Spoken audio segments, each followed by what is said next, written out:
പരിപ്പില്ലാത്ത സാമ്പാറാണ് ഉണ്ടാക്കാൻ വേണ്ടിയിട്ട് പോണത്. പരിപ്പില്ലാണ്ട് സാമ്പാറിന് ഉണ്ടാക്കിയാലും സാമ്പാറിന് നല്ല കൊഴുപ്പുണ്ടാവും. അപ്പോൾ നമ്മുടെ സാമ്പാറിന് കൊഴുപ്പ് കിട്ടാൻ വേണ്ടിയിട്ട് നമുക്ക് ഇതൊന്ന് പൊടിച്ച് വെക്കണം. അപ്പോൾ ഞാനിവിടെ പൊട്ടുകടലയാണ് എടുത്തേക്കുന്നത്. ഒരു 5 ടേബിൾ സ്പൂൺ പൊട്ടുകടല എടുക്കുക. 2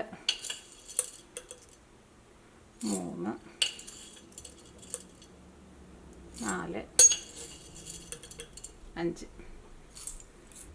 ഇതിൻ്റെ കൂടെ 1/2 ടീസ്പൂൺ കുരുമുളകും ചേർക്കുക. കുരുമുളക് കൂടുതൽ ചേർക്കേണ്ട, നമ്മുടെ സാമ്പാറിന് ഭയങ്കര എരിവാകും. ഇതേപോലെ മെഷീൻ സ്പൂണിലാണ് ഞാൻ എടുത്തേക്കുന്നത്. 1/2 ടീസ്പൂണാണ് എടുത്തേക്കുന്നത്. ഇത് രണ്ടും കൂടിയിട്ട് നന്നായിട്ട് പൊടിച്ചിട്ട് ഫസ്റ്റ് റെഡിയാക്കിയിട്ട് വെക്കാം. ഇത് നമ്മുടെ സാമ്പാറിന് നല്ല കൊഴുപ്പ് കിട്ടാൻ വേണ്ടിയിട്ടാണ് ഇതേപോലെ നമ്മൾ പൊടിച്ച് ചേർക്കുന്നത്. പിന്നെ ഇതേപോലെ നമ്മൾ സാമ്പാർ ഉണ്ടാക്കിയാലും നല്ല ടേസ്റ്റ് ആയിരിക്കും. അപ്പോൾ നമ്മൾ ഈ സാമ്പാറിലേക്ക് പരിപ്പ് ചേർക്കണില്ലല്ലോ. പിന്നെ ഈ പൊടിയും കൂടി കൊണ്ട് ചേർത്ത് കഴിയുമ്പോൾ നമ്മുടെ സാമ്പാർ ഫസ്റ്റ് ഉള്ള പോലെ അല്ല ഇരിക്കുക, ഒന്നും കൂടി ഒന്ന്. പിന്നെ ഞാനിവിടെ സാമ്പാറിലേക്ക് ഇടാൻ വേണ്ടിയിട്ട് കുറച്ച് കഷ്ണങ്ങളൊക്കെ എടുത്തിട്ടുണ്ട്. അപ്പോൾ ഞാനൊരു മീഡിയം ഉരുളൻകിഴങ്ങ് എടുത്തിട്ടുണ്ട്, ഒരു ചെറിയൊരു ക്യാരറ്റ് എടുത്തിട്ടുണ്ട്, അതിനെയും കുറച്ച് ചെറിയ പീസായിട്ട് കട്ട് ചെയ്തിട്ട് എടുത്തിട്ടുണ്ട്.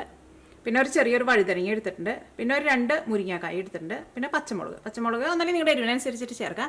ഞാൻ അതിലേക്ക് ചെറിയ ടൈപ്പ് പച്ചമുളക് ഒരു 6 പച്ചമുളകാണ് എടുത്തേക്കുന്നത്. പിന്നെ ഒരു വലിയൊരു തക്കാളി എടുത്തിട്ടുണ്ട്. തക്കാളി ഇതേപോലെ കുറച്ച് വലുതായിട്ട് കട്ട് ചെയ്തിട്ട് എടുക്കുക. അതേപോലെ തന്നെ ഒരു വലിയൊരു സവോള എടുത്തിട്ടുണ്ട്. സവോളയും ഇതേപോലെ തന്നെ കുറച്ച് വലിയ പീസായിട്ട് കട്ട് ചെയ്തിട്ട് എടുത്തിട്ടുണ്ട്. അപ്പോൾ സവോളയ്ക്ക് പകരം നിങ്ങൾക്ക് ചുവന്നുള്ളി ഉണ്ടെന്നുണ്ടെങ്കിൽ ചുവന്നുള്ളി ചേർക്കാം. ചുവന്നുള്ളിക്കാണ് കുറച്ചുകൂടി നല്ല ടേസ്റ്റ് ഉണ്ടാവുക. അപ്പോൾ ചുവന്നുള്ളി എന്ന് വെച്ചിട്ടുണ്ടെങ്കിൽ ഒരു 7-8 വലിയ ചുവന്നുള്ളി എന്ന് വെച്ചിട്ടുണ്ടെങ്കിൽ എടുക്കുക. ചെറുതാന്ന് വെച്ചിട്ടുണ്ടെങ്കിൽ ഒരു 10-12 ആയാലും കുഴപ്പമില്ല. സാമ്പാറിലേക്ക് ഞാനൊരു ചെറിയ കഷ്ണം ശർക്കരയും ചേർക്കുന്നുണ്ട്. പിന്നെ ഒരു നെല്ലിക്ക വലുപ്പത്തിലുള്ള പുളി എടുത്തിട്ട്, വാളംപുളി ഉണ്ടല്ലോ, വാളംപുളി എടുത്തിട്ട് കുറച്ച് വെള്ളം ഒഴിച്ചിട്ട് മിക്സ് ചെയ്ത് വെച്ചിട്ടുണ്ട്. അത് നമ്മുടെ സാമ്പാറിൻ്റെ പുളിക്ക് അനുസരിച്ചിട്ട് ചേർത്ത് കൊടുക്കാം. പിന്നെ നമുക്ക് സാമ്പാർ പൗഡർ വേണം. അപ്പോൾ ഞാൻ ഇതിനു മുമ്പത്തെ വീഡിയോയിൽ സാമ്പാർ പൗഡർ ഉണ്ടാക്കുന്ന വീഡിയോ ഞാൻ അപ്ലോഡ് ചെയ്തിട്ടുണ്ട്. അപ്പോൾ നിങ്ങൾ കാണാത്തവരുണ്ടെന്ന് വെച്ചിട്ടുണ്ടെങ്കിൽ അത് ചെയ്യുക. ഈ വീഡിയോയുടെ ലാസ്റ്റ് ഞാൻ ആ വീഡിയോയുടെ ലിങ്കും കൂടിയിട്ട് ഷെയർ ചെയ്യുക. അപ്പോൾ ഈ വീഡിയോയിലുള്ള ഈ കഷ്ണങ്ങൾ വെജിറ്റബിൾ കഷ്ണങ്ങളൊക്കെ ഉണ്ടല്ലോ, അതൊക്കെ കട്ട് ചെയ്യുന്നത് ഞാൻ ആ വീഡിയോയിൽ കാണിച്ചിട്ടുണ്ട്. അപ്പോൾ നിങ്ങൾക്ക് ഡീറ്റെയിൽ ആയിട്ട് അറിയണമെന്ന് വെച്ചിട്ടുണ്ടെങ്കിൽ നിങ്ങൾ ആ വീഡിയോയും കൂടിയിട്ട് കണ്ടു നോക്കാം. പിന്നെ ഇനി സാമ്പാർ ഉണ്ടാക്കുമ്പോൾ ഓരോന്ന് ചേർക്കുമ്പോൾ ഓരോന്നിൻ്റെ അളവ് കറക്റ്റായിട്ട് പറയാം. ഇതിലേക്ക് നമുക്ക് കടുകൊക്കെ പൊട്ടിക്കണം. പിന്നെ ഉലുവയും നമ്മളൊന്ന് വെളിച്ചെണ്ണയിലിട്ട് ചൂടാക്കും. അതൊക്കെ നമുക്ക് ഇനി ഇത് ഉണ്ടാക്കണ സമയത്ത് ഓരോന്നാണ്ട് കണ്ടുപോകാം. അപ്പോൾ ഈ നമുക്ക് സാമ്പാർ റെഡിയാക്കാൻ വേണ്ടിയിട്ട് തുടങ്ങാം. അപ്പോൾ ഈ സാമ്പാറിലേക്ക് നമ്മൾ പരിപ്പ് വേവിക്കണില്ല, നേരിട്ട് കഷ്ണങ്ങളാണ് വേവിക്കാൻ വേണ്ടിയിട്ട് പോണത്.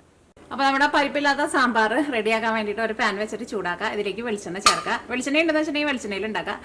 അപ്പോഴായിരിക്കുമല്ലോ നമ്മുടെ ഒരു നാടൻ സാമ്പാറിൻ്റെയൊക്കെ ഒരു ടേസ്റ്റ് വരാം.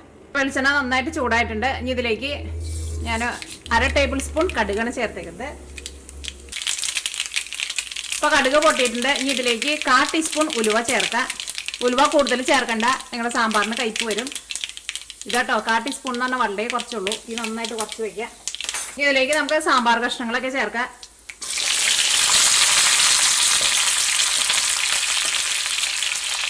സവോള ചേർക്കാം, തക്കാളി ചേർക്കാം, ഒരു 3/4 ടേബിൾ സ്പൂൺ മഞ്ഞൾപ്പൊടി ചേർക്കാം, 1 ടേബിൾ സ്പൂൺ മുളക് പൊടി ചേർക്കാം. പിന്നെ നിങ്ങൾക്ക് എരിവ് കൂടുതൽ വേണമെന്ന് വെച്ചാൽ നിങ്ങൾ അതനുസരിച്ചിട്ട് എരിവ് ചേർത്തോ. പിന്നെ നമ്മുടെ സാമ്പാർ പൊടിയിലും അത്യാവശ്യം നല്ല എരിവുണ്ടാവും. ഇതിലേക്ക് ആവശ്യത്തിന് ഉപ്പ് ചേർക്കാം. ഇതെല്ലാം കൂടിയിട്ട് നന്നായിട്ടൊന്ന് മിക്സ് ചെയ്യുക.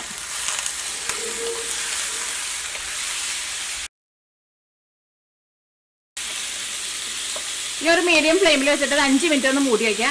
ഇനി കഷ്ണങ്ങളൊക്കെ നന്നായിട്ടൊന്ന് ചൂടായി കഴിഞ്ഞിട്ട് വേണം ഇതിലേക്ക് നമുക്ക് ഈ കഷ്ണങ്ങൾ വേവിക്കാൻ വേണ്ടിയിട്ടുള്ള വെള്ളം ചേർക്കണമല്ലോ, വെള്ളം ചേർക്കാൻ വേണ്ടിയിട്ട്.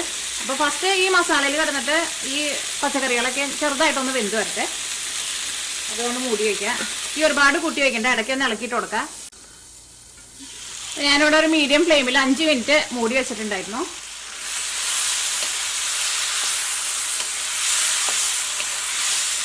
ഇനി ഇതിലേക്ക് നമുക്ക് ഈ കഷ്ണങ്ങൾ വേവാനുള്ള വെള്ളം ചേർക്കണമല്ലോ. അപ്പോൾ അതിലേക്ക് വെള്ളം ചേർക്കാം. അപ്പോൾ ഞാനിവിടെ ഇതേപോലത്തെ വലിയ ഗ്ലാസ്സിൽ വെള്ളമാണ് ചേർക്കുന്നത്. ഈ കറി നന്നായിട്ട് തിളച്ച് കഴിഞ്ഞ് കഴിയുമ്പോൾ ഇതിലേക്ക് നമുക്ക് സാമ്പാർ പൊടിയും ചേർക്കണം. പിന്നെ വാളംപുളി പിഴിഞ്ഞ് വെച്ചേക്കുന്നതും ചേർക്കണം.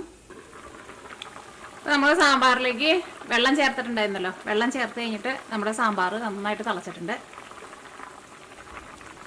ഈ നമ്മുടെ സാമ്പാറിലേക്ക് സാമ്പാർ പൗഡർ ചേർക്കാം. അപ്പോൾ ഇത് ഞാനിവിടെ ഫ്രഷ് ആയിട്ട് ഉണ്ടാക്കിയത് കേട്ടോ. അപ്പോൾ ലാസ്റ്റ് വീഡിയോയിൽ ഞാൻ ഈ സാമ്പാർ പൗഡർ ഉണ്ടാക്കുന്നത് എങ്ങനെയാണെന്നുള്ളത് കാണിച്ചിട്ടുണ്ട്. അപ്പോൾ ഈ വീഡിയോയുടെ ഏറ്റവും ലാസ്റ്റ് ഞാൻ ആ വീഡിയോയുടെ ലിങ്കും കൂടിയിട്ട് ഷെയർ ചെയ്യാം. അല്ലെങ്കിൽ നിങ്ങൾ യൂട്യൂബിൽ പോയിട്ട് മിയ കിച്ചൻ സാമ്പാർ പൗഡർ എന്ന് പറഞ്ഞിട്ട് സെർച്ച് ചെയ്തിട്ടുണ്ടെങ്കിൽ നിങ്ങൾക്ക് ആ വീഡിയോ കിട്ടും കേട്ടോ. അപ്പോൾ സാമ്പാർ പൗഡറാണ് ചേർക്കാൻ വേണ്ടിയിട്ട് പോകുന്നത്. ഇതേപോലെ ടേബിൾ സ്പൂണിലാണ് ചേർക്കുന്നത്. ഞാനൊരു 2 ടേബിൾ സ്പൂണാണ് ചേർത്തത്. പിന്നെ ഞാനിവിടെ ഒരു നെല്ലിക്കയുടെ വലിപ്പത്തിലുള്ള വാളംപുളി പിഴിഞ്ഞ് വെച്ചിട്ടുണ്ട്. അത് നിങ്ങൾ ഫസ്റ്റ് ഒരുമിച്ചാണ് ചേർക്കണ്ട. ഇതിനകത്തുനിന്ന് ഒരു 1/4 ഭാഗം ചേർക്കുക. അത് കഴിഞ്ഞിട്ട് പിന്നെ സാമ്പാറിൻ്റെ ഒരു 1/4 ഭാഗമൊക്കെ ആയി കഴിയുമ്പോൾ ടേസ്റ്റ് നോക്കിയിട്ട് പിന്നെ പുളി കുറവുണ്ടെന്ന് വെച്ചിട്ടുണ്ടെങ്കിൽ അതനുസരിച്ചിട്ട് ചേർത്താൽ മതി. കാരണം പുളി അങ്ങനെ കൂടി പോയിട്ടുണ്ടെങ്കിൽ നമുക്കൊന്നും ചെയ്യാൻ വേണ്ടിയിട്ട് പറ്റില്ലല്ലോ. പുളി കുറഞ്ഞിരിക്കുകയെന്ന് വെച്ചിട്ടുണ്ടെങ്കിൽ പിന്നെ നമുക്ക് സാമ്പാർ ഒന്ന് റെഡി ആവുന്ന സമയത്ത് രണ്ടാമതും പുളി ചേർത്ത് കൊടുക്കുക. ഈ തീ നന്നായിട്ട് കൂട്ടി വയ്ക്കുക. സാമ്പാർ നന്നായിട്ടൊന്ന് തിളക്കട്ടെ. അപ്പോൾ നമ്മുടെ കഷ്ണങ്ങൾ ഇപ്പോൾ ഒരു പകുതി വെന്തിട്ടുണ്ട്. ഇനി ഞാനിവിടെ സാമ്പാർ മൂടി വയ്ക്കുകയാണ്. ഇനി സാമ്പാറിലെ കഷ്ണങ്ങളൊക്കെ ഒരു 1/4 ഭാഗം വേവായി കഴിഞ്ഞ് കഴിയുമ്പോൾ ഇതിലേക്ക് നമ്മൾ ആ പൊടിച്ച് വെച്ചിട്ടില്ലേ കുരുമുളകും പിന്നെ കടലപ്പരിപ്പും കൂടിയിട്ട് പൊടിച്ച് വെച്ചേക്കണം. ആ പൊടിയും ചേർക്കണം. അപ്പോഴായിരിക്കും നമ്മുടെ സാമ്പാറിന് നല്ല കൊഴുപ്പ് കിട്ടുക. അതിപ്പോൾ ചേർക്കണ്ട. കാരണം ഇപ്പോൾ ചേർത്തിട്ടുണ്ടെന്ന് വെച്ചിട്ടുണ്ടെങ്കിൽ ആ കഷ്ണങ്ങളൊക്കെ വേവണതിന് മുമ്പ് തന്നെ സാമ്പാറിന് ഭയങ്കര കട്ടി വരും. അപ്പോൾ ഇപ്പോൾ ചേർക്കണ്ട. അപ്പോൾ നമ്മുടെ സാമ്പാർ കഷ്ണങ്ങളൊക്കെ ഒരു 1/4 ഭാഗം വേവായിട്ടുണ്ട്. ഇതിലേക്ക് നമ്മൾ ആ പൊടിച്ച് വെച്ചേക്കുന്നത് ചേർക്കാൻ വേണ്ടിയിട്ട് പോവാണ്. അപ്പോൾ നമ്മുടെ സാമ്പാറിൽ വെള്ളം കുറവ് പോലെ തോന്നുന്നുണ്ടെന്ന് വെച്ചിട്ടുണ്ടെങ്കിൽ നിങ്ങൾ അതനുസരിച്ചിട്ട് കുറച്ച് വെള്ളം ചേർത്തോ. ഇനി ഇതിലേക്ക് കറിവേപ്പില ചേർക്കാം. കറിവേപ്പില നിങ്ങൾ കുറച്ച് നേരത്തെ ചേർത്തോട്ടോ. ഞാനവിടെ നീക്കി വെച്ചിരുന്നതിന് അത് ചേർക്കാൻ വേണ്ടിയിട്ട് മറന്നു. ഇതിലേക്ക് ഞാനിവിടെ ഇതേപോലത്തെ ഇത്രയ്ക്ക് വലിപ്പമുള്ള ഒരു കഷ്ണം ശർക്കരയും ചേർക്കുന്നുണ്ട്. ശർക്കരയും കൂടിയിട്ട് ചേർക്കാം. ഇനി നമ്മൾ ആ പൊടിച്ച് വെച്ചേക്കണ പൊടി ഉണ്ടല്ലോ അതും കൂടിയിട്ട് ചേർക്കാം. ആ കടലപ്പരിപ്പും കുരുമുളകും കൂടിയിട്ട് പൊടിച്ച് വെച്ചില്ലേ അത് ഫുള്ളായിട്ട് ചേർക്കാം.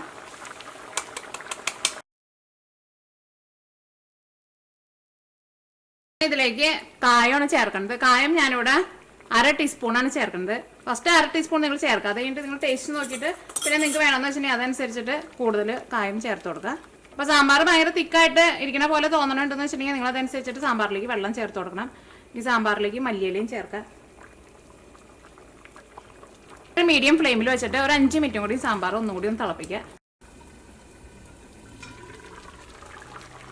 നമ്മുടെ ആ പൊടി ചേർത്ത് കഴിഞ്ഞിട്ട് സാമ്പാർ ഞാനിവിടെ ഒരു മീഡിയം ഫ്ലെയിമിൽ വെച്ചിട്ട് ഒരു 5 മിനിറ്റ് കൂടി തിളപ്പിച്ചിട്ടുണ്ടായിരുന്നു. അപ്പം നമ്മുടെ സാമ്പാറൊക്കെ പരിപ്പ് ചേർത്തില്ലെങ്കിലും നല്ല തിക്കായിട്ട് വന്നിട്ടുണ്ട്. നല്ല ടേസ്റ്റ് കേട്ടോ ഈ സാമ്പാർ. സാമ്പാറിൻ്റെ ടേസ്റ്റ് ഞാൻ നോക്കട്ടെ. ഉപ്പ് ചിലപ്പോൾ കുറവുണ്ടാവും. ഉപ്പ് കുറച്ച് കുറവുണ്ട്. ഉപ്പ് ചേർക്കട്ടെ. ഇനി ഞാനിവിടെ ഒരു നെല്ലിക്കയുടെ വലിപ്പത്തിലുള്ള വാളംപുളിയെല്ലാം എടുത്തിട്ടുണ്ടായിരുന്നത്. അത് മുഴുവനും ചേർത്തിട്ടുണ്ടായിരുന്നില്ല. കുറച്ചും കൂടി ബാക്കിയുണ്ടായിരുന്നു. അതും കൂടിയിട്ട് ചേർക്കുന്നുണ്ട്. കാരണം പുളി കുറച്ചും കൂടി കുറവുണ്ട്. അപ്പോൾ പുളിയൊക്കെ നമ്മളിങ്ങനെ ലാസ്റ്റ് നോക്കിയിട്ട് ലാസ്റ്റായിട്ട് ചേർത്താലും കുഴപ്പമൊന്നുമില്ല കേട്ടോ. പുളിവെള്ളം അങ്ങോട്ട് ചേർത്ത് കഴിഞ്ഞ് കഴിയുമ്പോൾ സാമ്പാർ ഒന്നുകൂടി ഒന്ന് തിളച്ചോട്ടെ. ഇനി നമുക്ക് സാമ്പാർ ഒരു സെർവിങ് പ്ലേറ്റിലേക്ക് പകർത്താം. നല്ല കൊഴുപ്പുള്ള അടിപൊളി സാമ്പാറാട്ടോ.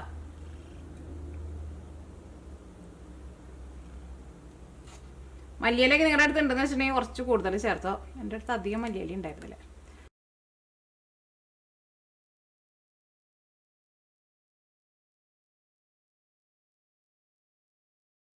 അപ്പോൾ നമ്മുടെ പരിപ്പ് ചേർക്കാത്ത സാമ്പാർ റെഡി ആയിട്ടുണ്ട്. പിന്നെ ഈ സാമ്പാറിലേക്ക് നിങ്ങൾ മുളക് പൊടി ചേർക്കുമ്പോൾ ഞാൻ അതിലേക്ക് ഒരു ടേബിൾ സ്പൂൺ മുളക് പൊടിയാണല്ലോ ചേർത്തത്. അപ്പോൾ നിങ്ങൾ എടുക്കണ മുളക് പൊടി നല്ല എരിവുള്ള മുളക് പൊടിയാണെന്ന് വെച്ചിട്ടുണ്ടെങ്കിൽ ഒരു 1/2 ടേബിൾ സ്പൂൺ ചേർത്താലും മതിയാവും കേട്ടോ. കാരണം ഈ സാമ്പാറിന് അത്യാവശ്യം നല്ല എരിവുണ്ട്. പിന്നെ ഞാൻ സാമ്പാർ പൗഡർ ഉണ്ടാക്കുന്ന ഒരു വീഡിയോ ഇതിന് മുമ്പത്തെ വീഡിയോയിൽ ഞാൻ അപ്ലോഡ് ചെയ്തിട്ടുണ്ട്. അപ്പോൾ ആ സാമ്പാർ പൊടിയാണ് ഞാൻ ഇതിൽ ചേർത്തത്. ആ സാമ്പാർ പൊടി ചേർത്തിട്ട് നിങ്ങൾ ഉണ്ടാക്കി നോക്കുക. അല്ലെങ്കിൽ ഇപ്പോൾ നിങ്ങൾ സാധാരണ ഉപയോഗിക്കുന്ന സാമ്പാർ പൊടി ചേർത്താലും കുഴപ്പമില്ല. പക്ഷേ ഫ്രഷ് ആയിട്ട് പൊടിച്ചിട്ട് നമ്മൾ സാമ്പാർ ഉണ്ടാക്കുമ്പോൾ അതിനൊരു പ്രത്യേക ഒരു ടേസ്റ്റ് ഉണ്ട്. പിന്നെ പുളിയൊക്കെ ആയിരുന്നാലും നമ്മുടെ സാമ്പാറിൻ്റെ പുളിക്ക് അനുസരിച്ചിട്ട് ലാസ്റ്റ് ഞാനിപ്പോൾ കുറച്ച് പുളി ചേർത്തില്ലേ അതേപോലെ ചേർത്ത് കൊടുത്താലും കുഴപ്പമൊന്നുമില്ല കേട്ടോ. അപ്പോൾ നല്ല ടേസ്റ്റുള്ള സാമ്പാറാണ്. അപ്പോൾ നിങ്ങളെല്ലാവരും ട്രൈ ചെയ്ത് നോക്കുക. ഈ ഇതിൻ്റെ സാമ്പാറിൻ്റെ ചാറ് ഇരിക്കുന്നുണ്ട്. പരിപ്പ് ചേർത്തില്ലെങ്കിലും സാമ്പാർ നല്ല കൊഴുപ്പുള്ള നല്ല സാമ്പാറാണ്. പിന്നെ നമ്മുടെ ആ സാമ്പാർ പൊടി ഫ്രഷായിട്ട് ചേർത്തതിൻ്റെയൊക്കെ നല്ലൊരു ടേസ്റ്റ് ഉണ്ട് സാമ്പാറിന്. അപ്പോൾ നിങ്ങളെല്ലാവരും ട്രൈ ചെയ്ത് നോക്കാം. അപ്പോൾ ട്രൈ ചെയ്ത് നോക്കിയിട്ട് നിങ്ങൾ ഫീഡ്ബാക്ക് പറയാനും മറക്കരുത്. അപ്പോൾ നമുക്ക് വേറൊരു പുതിയ റെസിപ്പി ആയിട്ട് അടുത്ത വീഡിയോയിൽ കാണാം കേട്ടോ. ഇത് ഞാൻ നാട്ടിൽ നിന്ന് കൊണ്ടുവന്ന പപ്പടം ഫ്രീസറിൽ വെച്ചേക്കായിരുന്നു. അപ്പോൾ ഞാൻ ഫ്രീസറിൽ നിന്ന് എടുത്തതാണ്. പക്ഷേ ഫ്രീസറിൽ വെച്ചാലും പപ്പടം നല്ല സോഫ്റ്റ് ആയിട്ട് ഇരിക്കുന്നുണ്ട്. ഞാനോട് കുറച്ച് പപ്പടമൊക്കെ വറുത്ത് കഴിഞ്ഞു. അപ്പോഴാണ് ഞാൻ നിങ്ങളെ കാണിക്കാമെന്ന് ലാസ്റ്റ് വീഡിയോയിൽ പറഞ്ഞിട്ടുണ്ടായിരുന്നല്ലോ. പപ്പടം നന്നായിട്ട് പൊളച്ച് നന്നായിട്ട് പൊന്തി വരുന്നുണ്ട്. നല്ല ഫ്രഷ് ആയിട്ട് ഇരിക്കുന്നുണ്ട് കേട്ടോ. ഫ്രീസറിൽ വെച്ചിട്ട് നല്ല ഫ്രഷ് ആയിട്ട് ഇരിക്കുന്നുണ്ട്. കാരണം ഞാൻ ഈ പ്രാവശ്യം ആദ്യമായിട്ടായിട്ടോ ഇങ്ങനെ ഫ്രീസറിൽ വെക്കുന്നത്. എൻ്റെ അടുത്ത് പലരും പറഞ്ഞ് ഞാൻ കേട്ടിട്ടുണ്ട് ഫ്രീസറിൽ വെച്ചിട്ടുണ്ടെങ്കിൽ പപ്പടം നന്നായിട്ട് ഇരിക്കുന്നുള്ളൂ. നമ്മുടെ പപ്പടം നല്ല അടിപൊളിയായിട്ടിരിക്കും.